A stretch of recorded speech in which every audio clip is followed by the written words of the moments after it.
दोस्तों, जापान ने अपनी 30 साल की नींद तोड़ने का फैसला कर लिया है क्योंकि जो पॉलिटिकल पावर शिफ्ट अभी हुआ है वो कोई रूटीन डोमेस्टिक इलेक्शन रिजल्ट नहीं है। Only 3 months into the top job, Japan's first female Prime Minister, Sanae Takaichi, has decided to ride on soaring public support and called a snap election. बल्कि ये global financial system के लिए एक potential tectonic shift हो सकता है। पूर्ण बहुमत के साथ सनाई तकाइची पावर में आई हैं। To Japan now, and Sanae Takaichi is set to secure a substantial majority of the seats. लोग इन्हें जापान की थैचर कह रहे हैं, Japan's first female prime minister, the new Margaret Thatcher. यानी कंपैरिजन सीधा मार्गरेट थैचर से किया जा रहा है जो 1979 से लेके 1990 तक यूके की प्राइम मिनिस्टर रही थी। और जब थैचर का नाम आता है तो मतलब होता है ideological reset, bold fiscal decision, policy paralysis का अंतिम संस्कार। थैचर ने यूके को सिर्फ मैनेज नहीं किया था बल्कि उन्होंने सिस्टम का डीएनए रीराइट किया था। अगर जापान भी 30 साल के लो ग्रोथ डिफ्लेशनरी कोमा से बाहर निकलने के लिए स्ट्रक्चरल रिफॉर्म्स पुश करता है तो यह सिर्फ रिकवरी नहीं होगी बल्कि यह मैक्रो रेजीम चेंज होगा। मीडिया इसको सरफेस लेवल पॉलिटिक्स समझकर कवर कर रही है। सीएनबीसी में बस 30 सेकंड की झलक हमें दिखाई जा रही है, लेकिन इन्वेस्टर के लिए यह कहानी बहुत गहरी है, बहुत बड़ी है। दोस्तों, जापान के इस इलेक्शन से सोने चांदी का रेट आसमान छू सकता है और दुनिया की सारी करेंसीज कमजोर हो सकती हैं। तो चलिए समझते हैं कि हुआ क्या है।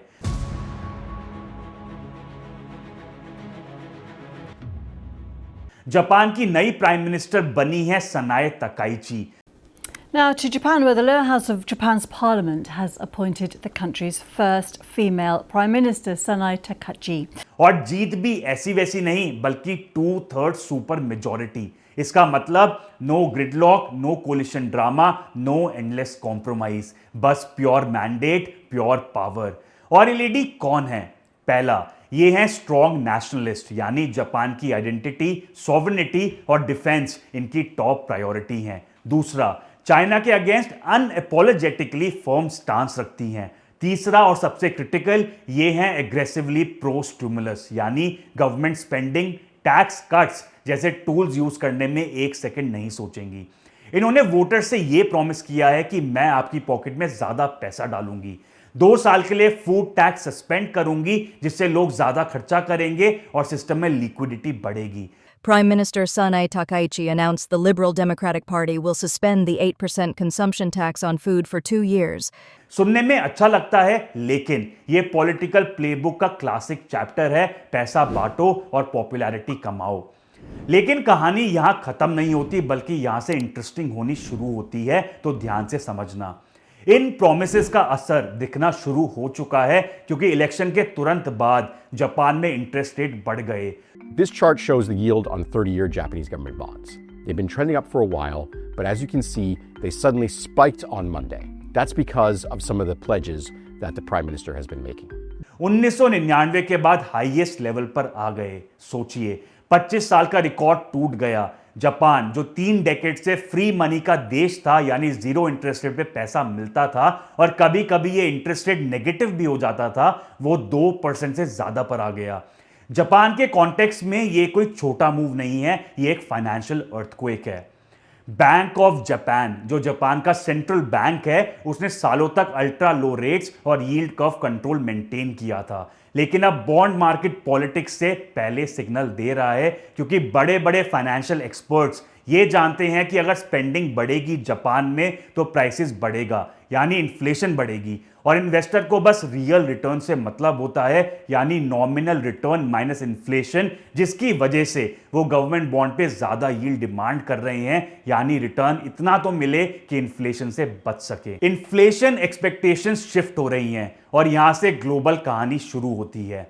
देखो, सालों से बैंक ऑफ जापान ने इंटरेस्ट रेट को 0% के आसपास मेंटेन करा, जिसकी वजह से जापान के जो लाइफ इंश्योरेंस फंड्स हैं, पेंशन फंड्स हैं और जापान के बैंक्स हैं, उन्होंने रिटर्न के लिए पैसा बाहर इन्वेस्ट किया, जिसे कहते हैं येन कैरी ट्रेड, जिसका मतलब होता है जापान से नियर 0% पे पैसा लो और वो पैसा बाहर इन्वेस्ट करो जहां रिटर्न मिले। और इसकी वजह से जापान दुनिया का सबसे बड़ा क्रेडिटर नेशन बन गया, क्योंकि जापान के इंस्टीट्यूशंस ने बेटर रिटर्न के लिए यूएस के बॉन्ड्स खरीदे, यूरोपियन एसेट्स खरीदे और इमर्जिंग मार्केट में पैसा लगाया। लेकिन अगर जापान में यील्ड्स बढ़ते हैं क्योंकि इन्फ्लेशन की एक्सपेक्टेशन शिफ्ट हो रही है नए पीएम के आने की वजह से, और अगर जापान में रिटर्न ज्यादा अट्रैक्टिव होते हैं तो ये पूरी दुनिया की मार्केट को हिला सकता है और प्रेशियस मेटल की मार्केट को ट्रांसफॉर्म कर सकता है। देखो कैसे। जब जापान में अट्रैक्टिव रिटर्न मिलेंगे तो जापान के इंस्टीट्यूशनल इन्वेस्टर्स जैसे इंश्योरेंस फंड्स, पेंशन फंड्स क्यों रिस्क लेके बाहर पैसा इन्वेस्ट करेंगे। वो यूएस बॉन्ड्स, यूरोपियन एसेट जहां पैसा पार्क्ड है वो पैसा उधर से वापस निकालेंगे, यानी ये बॉन्ड्स और एसेट्स मार्केट में बेचेंगे, जिससे सप्लाई ऑफ यूएस बॉन्ड्स बढ़ेगी। और जब किसी चीज की सप्लाई बढ़ती है तो उसका प्राइस नीचे जाता है। और बॉन्ड प्राइसेस और यील्ड्स में जैसे हमें पता है एक उल्टा रिलेशन होता है, यानी प्राइसेस नीचे तो यील्ड्स ऊपर। अब देखो इससे यूएस में क्या होगा। यूएस का सबसे बड़ा क्रेडिटर जो है जापान, जिसके पास 1.4 ट्रिलियन डॉलर्स के यूएस बॉन्ड्स हैं, वो अगर यूएस बॉन्ड्स खरीदना कम कर देगा और यूएस को अगर और इन्वेस्टर्स को अट्रैक्ट करना पड़ा अपने बॉन्ड्स खरीदने के लिए तो यील्ड्स बढ़ानी पड़ेगी, जिससे कॉस्ट ऑफ बोरोइंग और ज्यादा बढ़ेगी यूएस में, जो इस टाइम यूएस अफोर्ड नहीं कर सकता क्योंकि interest payments already defence expenditure से ज्यादा जा चुकी है। और इंटरेस्ट पेमेंट पे करने के लिए फेड ज्यादा पैसा छापेगा, जिससे सप्लाई ऑफ डॉलर और बढ़ेगी इकोनॉमी में। और जैसे हमने देखा है डॉलर जितना कमजोर होता है उतना ही प्रेशियस मेटल जैसे सोना चांदी और ज्यादा चमकते हैं। अब स्पेसिफिकली प्रेशियस मेटल्स के लिए क्यों गेम चेंजिंग है, यहां पे असली मैजिक शुरू होता है। देखो दोस्तों, जब सेंट्रल बैंक्स मनी प्रिंटिंग करते हैं जैसे अभी जापान करेगा, क्योंकि नई पीएम के प्रोमिसेस हैं ज्यादा पैसा लोगों की जेब में डालने का, और जैसे हमने देखा है जापान के बढ़ते यील्ड्स की वजह से अमेरिका को भी करना पड़ेगा ज्यादा पैसा प्रिंट। और America already quantitative tightening and कर चुका है और क्वांटिटेटिव ईजिंग को अपना रहा है। और ऐसे सेम पैटर्न पे जब यूरोपियन एसेट जापान बेचेगा तो यूरोप भी पैसा प्रिंट करेगा। तो एक चीज हमेशा होती है कि पेपर करेंसी की वैल्यू गिरती है। ये सिंपल मैथमेटिक्स है।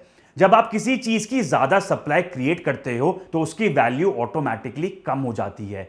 सोचो, अगर अचानक से हर किसी के पास 10 करोड़ रुपए आ जाएं तो 10 करोड़ रुपए की वैल्यू क्या होगी? बिल्कुल कम। यही हो रहा है करेंसीज के साथ भी। और यहां पे गोल्ड और सिल्वर का असली मैजिक है। देखो, गवर्नमेंट और सेंट्रल बैंक्स कितना भी चाहें वो सोना और चांदी प्रिंट नहीं कर सकते। फिजिकल लिमिटेशंस हैं। धरती के अंदर जो है वो है और बाहर निकालना एक्सपेंसिव है और टाइम कंज्यूमिंग प्रोसेस है। जब जापान अपनी करेंसी येन प्रिंट करेगा ट्रिलियंस में, अमेरिका डॉलर्स प्रिंट करेगा, जब यूरोप अपने यूरोस प्रिंट करेगा, तब क्या होगा? लोगों को सेफ हेवन चाहिए होगा, वो जगह जहां उनका पैसा सेफ रहे, जिसकी वैल्यू मेंटेन रहे, जो इन्फ्लेशन से उन्हें प्रोटेक्ट कर सके। और हिस्टोरिकली 5000 साल से वो क्या है? गोल्ड और सिल्वर। अब स्पेसिफिकली इस जापान वाले सिचुएशन को देखो। जब कैरी ट्रेड अनवाइंड होगा, यानी जब जापानीज इन्वेस्टर्स ग्लोबल मार्केट से पैसा निकालेंगे, जब 1.4 ट्रिलियन डॉलर्स का यूएस डेट मार्केट में आएगा बेचने के लिए, तो क्या होगा? Massive uncertainty, market volatility, risk of sentiment.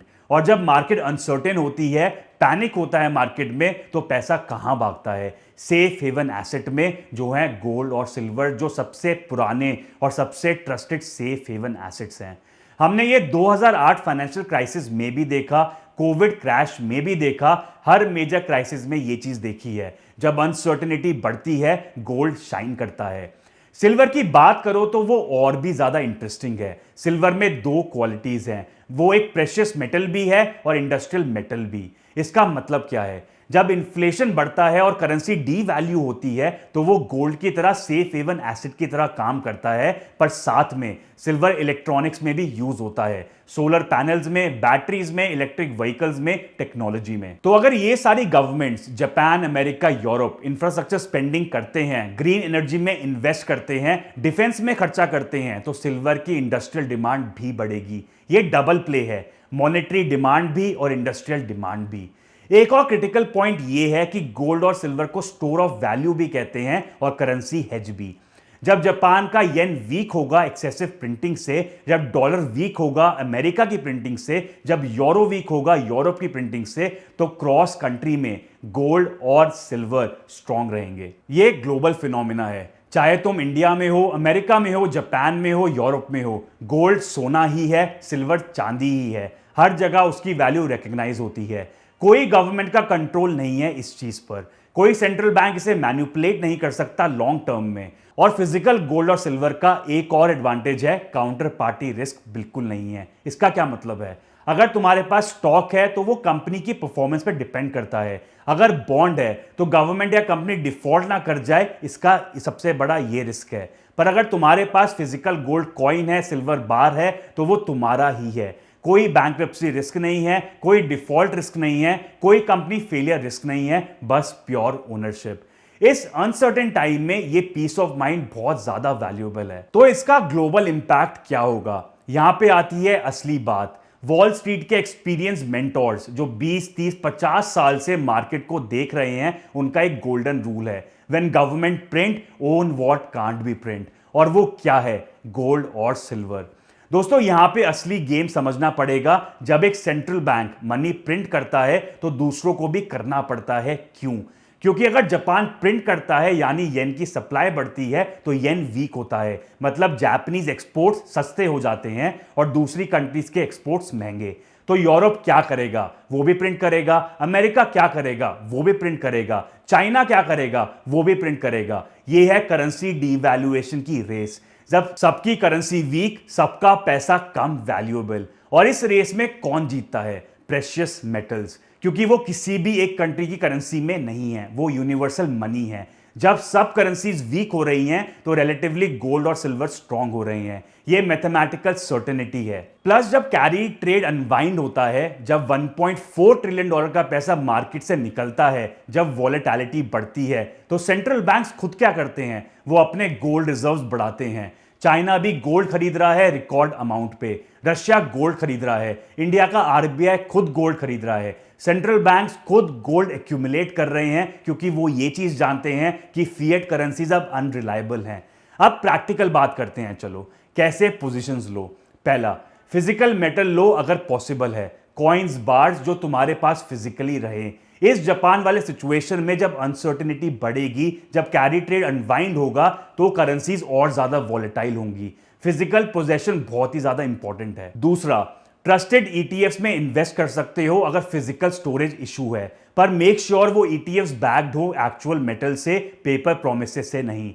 तीसरा, माइनिंग कंपनीज भी एक ऑप्शन है, पर वो ज्यादा वॉलेटाइल है और कंपनी स्पेसिफिक रिस्क है। तो मेरा पर्सनल प्रेफरेंस क्या है? कोर पोजीशन फिजिकल में या फिर सॉलिड ईटीएफ्स में ही रखो। टाइमिंग की बात करो तो मैं नहीं सोचता कि वेट करो परफेक्ट एंट्री पॉइंट का। डॉलर कॉस्ट एवरेजिंग करो, हर महीने थोड़ा थोड़ा बाय करो। क्यों? क्योंकि ये इंश्योरेंस है। तुम अपने घर का इंश्योरेंस लेते हो ना, तो ये तुम्हारे वेल्थ का इंश्योरेंस है। और इंश्योरेंस की कीमत ज्यादा लग सकती है, पर जब डिजास्टर आता है यानी करेंसी क्राइसिस और फाइनेंशियल मेल्टडाउन, तब पता चलता है कितना इंपॉर्टेंट था।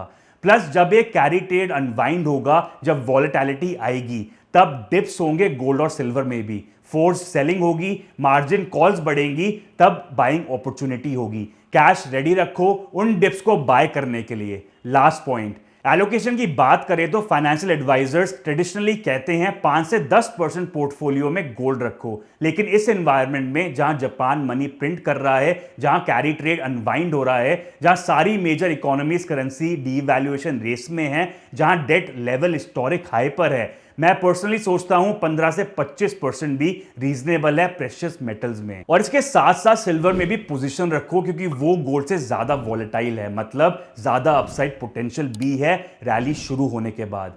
तो दोस्तों, इसका कंक्लूजन क्या है? जापान का ये इलेक्शन, ये कैरी ट्रेड सिचुएशन, ये करेंसी डीवैल्यूएशन रेस, ये सब एक परफेक्ट स्टॉर्म क्रिएट कर रहा है प्रेशियस मेटल्स के लिए।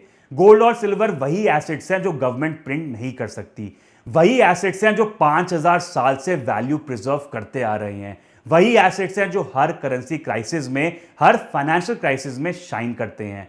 जब टोक्यो में बैठी लेडी मनी प्रिंटिंग मशीन चला रही है, जब वॉशिंगटन में बैठे लोग भी चलाएंगे, जब ब्रसल्स में भी चलेगी, जब बीजिंग में भी चलेगी, तब तुम्हारे पास क्या होना चाहिए? वो जो प्रिंट नहीं कर सकते। So own what they can't print. And remember, मैं कोई फाइनेंशियल एडवाइजर नहीं हूं। मैक्रो कैफे का एम है आपको वो पिक्चर दिखाना जो मेन स्ट्रीम मीडिया कभी नहीं दिखाएगी। और अगर ये एनालिसिस पसंद आई हो तो लाइक, शेयर, सब्सक्राइब करना मत भूलना। मैं हूं आपका दोस्त आदित्य गुप्ता और मिलते रहेंगे ऐसे ही डीपर इनसाइट्स के साथ।